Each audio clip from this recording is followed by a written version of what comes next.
He emptied my savings account behind my back to bail out his freeloading sister.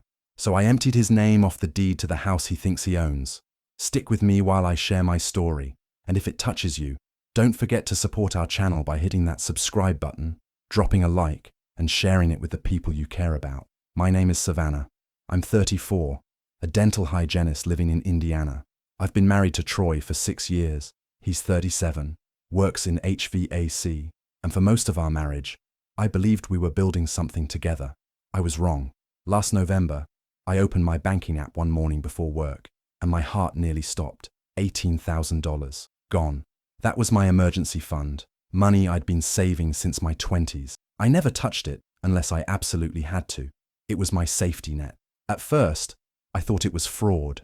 I called the bank, ready to report it. But when they confirmed it was a transfer from our joint account to another personal account, I felt sick.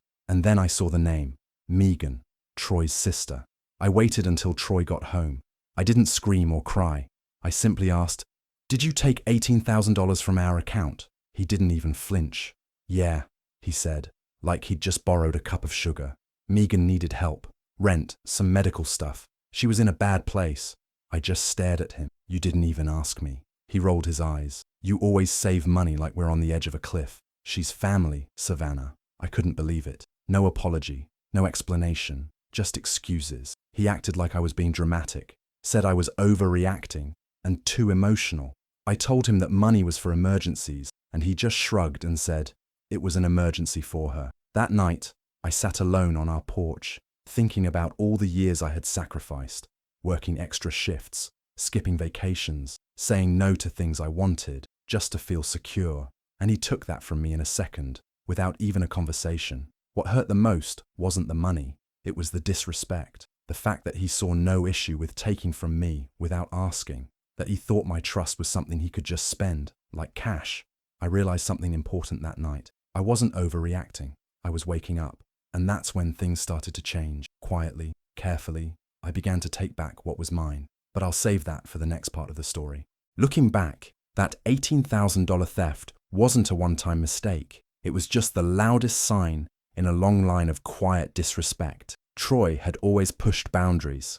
A few years back, he maxed out our credit card to buy car parts for a project truck. He didn't ask me, he just told me after the fact, laughing like it was no big deal. "It's an investment," he said. "Once I fix it up, I'll sell it for double." That truck sat in our garage for 2 years before he sold it for barely half of what he spent. And when it came to bills, Troy always found a way to avoid paying his share. If I reminded him the rent was due, he'd say, "Didn't you just get paid?"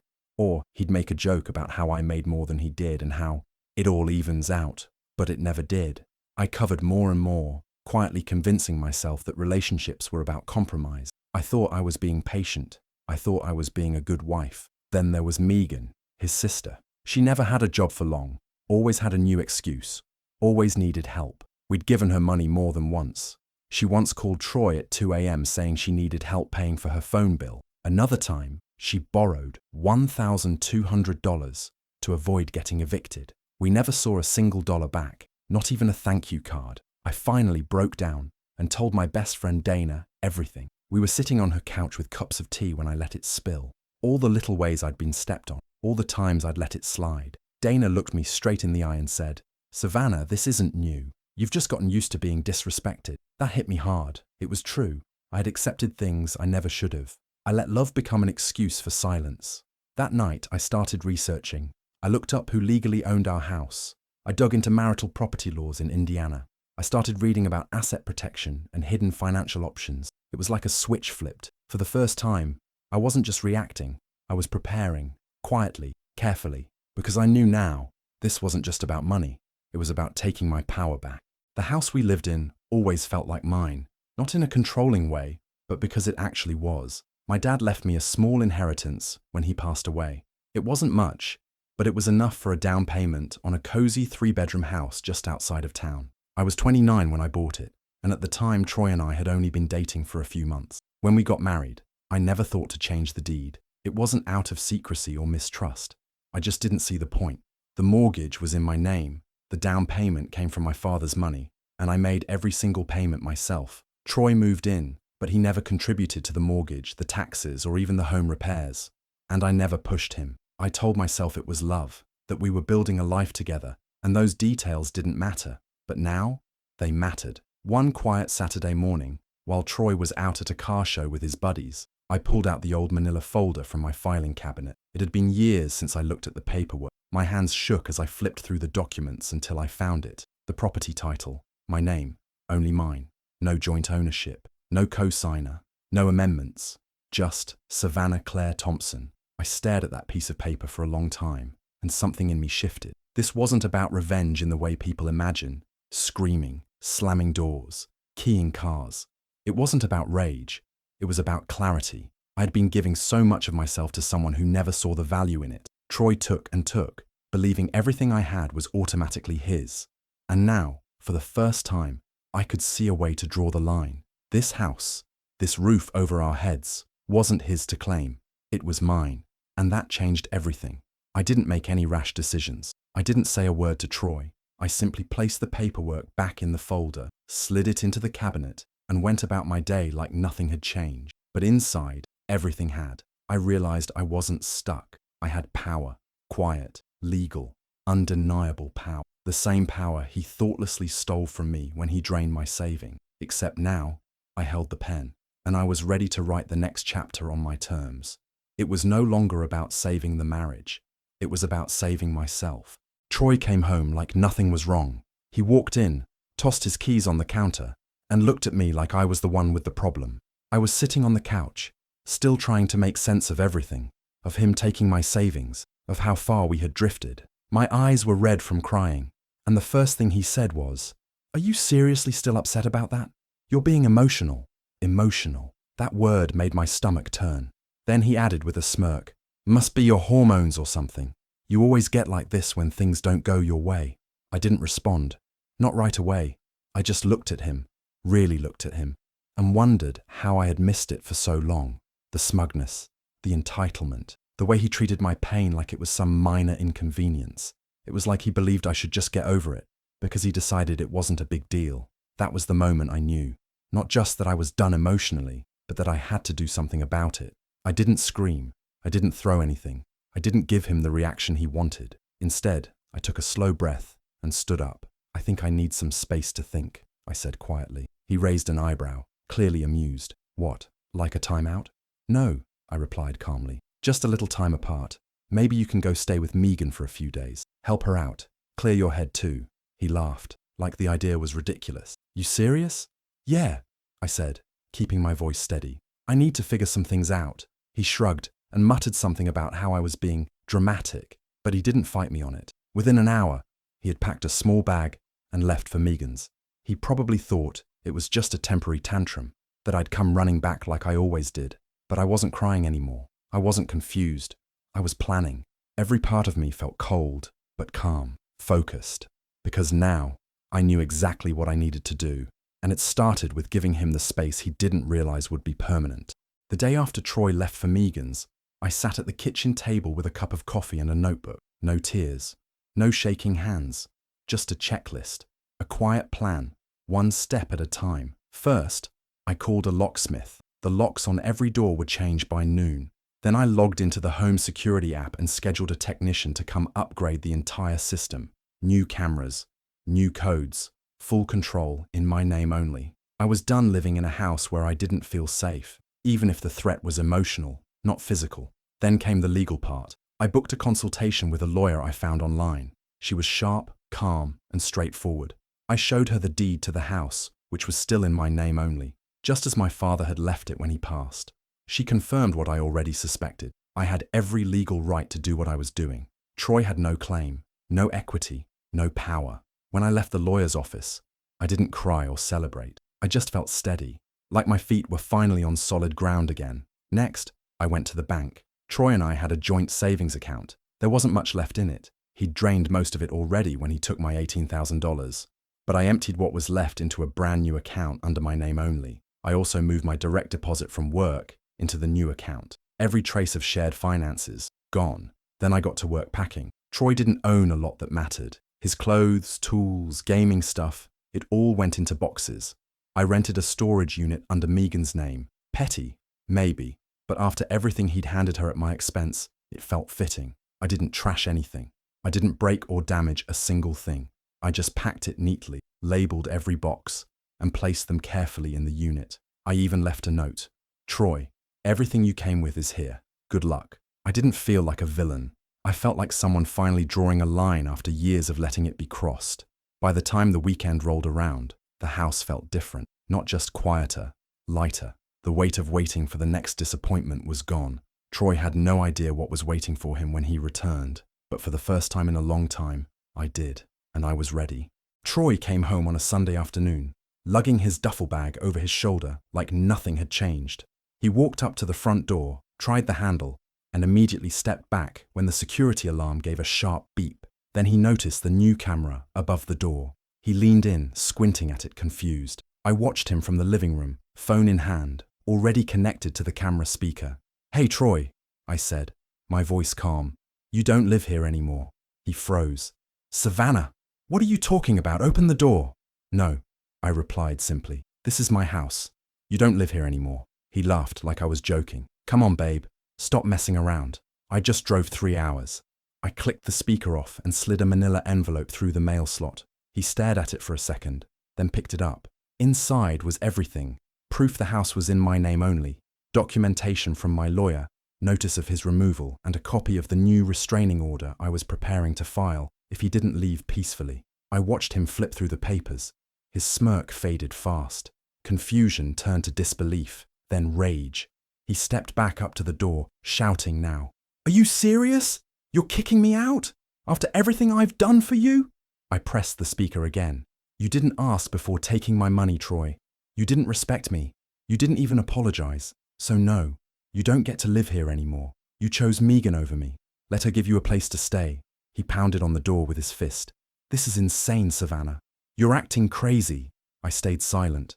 After a few minutes, realizing I wasn't coming out, he finally stepped away. He looked up at the camera one last time, eyes full of hate, then turned and walked to his truck. I didn't cry. I didn't second-guess myself. I watched him drive away like I was watching the garbage truck leave the driveway, taking out what no longer belonged. And just like that, the house was quiet again. But this time, it was peace, not fear, that filled the silence. The next few days were chaos. Troy didn't take the lockout lightly. He banged on my door at all hours, 7 a.m., 11 p.m., it didn't matter. Sometimes he'd just sit in his truck outside the house for hours. I didn't answer. I never opened the door. I just recorded everything. Every visit, every angry message, every voicemail where he screamed that I was ruining his life. When he showed up at my job, though, that was the last straw.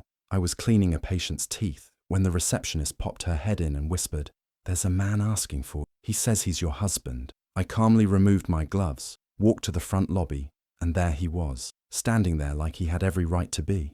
Red-faced, loud, demanding to talk to me in private. I told him, in front of everyone, "You need to leave, Troy. You are not welcome here. This is harassment." His voice cracked as he begged, "Can we just talk?" "No," I said. "We're done talking." I walked away without giving him another look. After he left, I called my lawyer and we immediately filed for a restraining order. I sent them all the proof, his messages, videos from my security system, screenshots of call logs. The court date was set for the following week. Meanwhile, Megan started texting me too. At first, it was fake sweet. "Hey, I know you're upset, but Troy was just trying to help me. Please don't take this out on him. Family helps family." I didn't respond. Then the messages turned guilt-ridden. "I have kids, Savannah. You're putting them through so much stress. You know I don't have anyone else." That part hit me harder than I expected, because I remembered that day last year when I bought her son a birthday cake. She didn't have money, so I decorated the apartment, wrapped his little toy car in shiny red paper, and brought balloons. I did it because I felt bad, because I thought we were all family. But I see now that they only call me family when they need something, never when I need respect, support, or even basic decency. That night, I blocked Megan. I blocked every number Troy had, and then I changed mine. I wasn't angry anymore. I was just done. Done being guilt-tripped. Done being used. Done pretending any of them ever saw me as more than a wallet in scrubs. They taught me exactly how they treat people who have boundaries, so I made mine unbreakable. The first morning without Troy was quiet. Not the kind of silence that makes your chest tight, but the kind that feels like a deep breath after holding it for too long. I woke up in bed alone, and for the first time in years, I didn't feel dread or tension waiting for me. No passive-aggressive remarks, no walking on eggshells, just me, just peace. I made coffee and sat by the window. The light looked different somehow, softer. I realized I hadn't noticed the way the morning sun hit the kitchen counter in years. I had been too busy trying to manage someone else's chaos. That same day, I went to the hardware store and picked out paint for the bedroom, a calming pale green, something fresh, something that didn't remind me of Troy's loud energy. It felt symbolic, starting over with color. I moved out all the furniture he picked, the heavy, dark dresser, the massive leather recliner he insisted we keep in the bedroom for watching sports. I sold it online for a low price just to get it out faster. Then I moved in a bookshelf I had kept boxed in the garage for years because Troy hated clutter. I filled it with the novels I used to love before I forgot I was allowed to have hobbies. That night, as I rearranged the room, I found one of my old sketch pads. I hadn't drawn in so long. I flipped through the pages, and the tears came, not from sadness, but from a deep, full release. I sat right there on the floor and let myself cry. It wasn't about missing Troy. It was about missing myself, the self I had quieted, hidden, and ignored to keep someone else comfortable. I lit a candle and opened the window. The breeze rolled in, and for once it didn't carry tension or memories I wanted to erase. It just felt clean. The house wasn't empty. It was finally mine. Every inch of it now told my story, not his. And every moment in it reminded me that peace isn't loud. It's steady, it's gentle, and I had earned it. It was a Sunday afternoon when I heard the knock. Not the loud, angry kind Troy had used before. This one was soft, almost careful. I looked through the camera and saw him standing there with a small bouquet of grocery store flowers, the same kind he used to grab last minute when he'd messed up. His shirt was wrinkled, his eyes tired. For a second, I saw a flicker of the man I once thought I loved, but only a flicker. I stepped outside and closed the door behind me, leaving just a small gap between us on the porch. I didn't invite him in. I wasn't sure I even needed to hear what he had to say, but I figured closure wasn't for him, it was for me. "Savannah," he said quietly, "I messed up. I know I did. I'm sorry. I shouldn't have taken your money. I shouldn't have lied. I thought I was helping my sister, and I thought you'd understand." I didn't say anything. I just watched him, arms crossed, heart still but guarded. He went on, "I miss you. I miss us. You didn't deserve how I treated you. I just got caught up in everything and I know I was wrong. Can we talk? Can we try again?" I looked at the flowers. They were already wilting at the edges, just like our marriage, pretty from a distance, but fading fast once you looked closely. Still calm, I took a slow breath and said, "You didn't just take my money, Troy. You took my trust. And that's not something I'll ever loan out again." He blinked, caught off guard by my tone. No yelling, no begging, just truth. "I gave you so many chances," I continued. "I stood by you even when you didn't deserve it. And still, you kept choosing yourself, your comfort, your ego, your sister, over our partnership, over me." He tried to say something else, but I shook my head. "I'm not angry anymore," I said. "I'm done. That's not hate, it's peace. And I'm going to protect it." I stepped back and gently closed the door, not slamming it, just enough for him to know it was final. Through the peephole, I saw him stand there for a moment longer, holding the flowers like they might suddenly matter. But they didn't, and neither did he. Not anymore. 6 months later, my life looks completely different, calmer, quieter, and somehow brighter. I met someone. His name is Eli. He's nothing like Troy. He's gentle, thoughtful, and never tries to speak over me or make me feel small. But I'm not rushing anything. We go on slow walks, long talks, and laugh over silly things. I told him I'm still healing, and he simply nodded and said, "Take your time. I'm not going anywhere." That alone felt like a new beginning.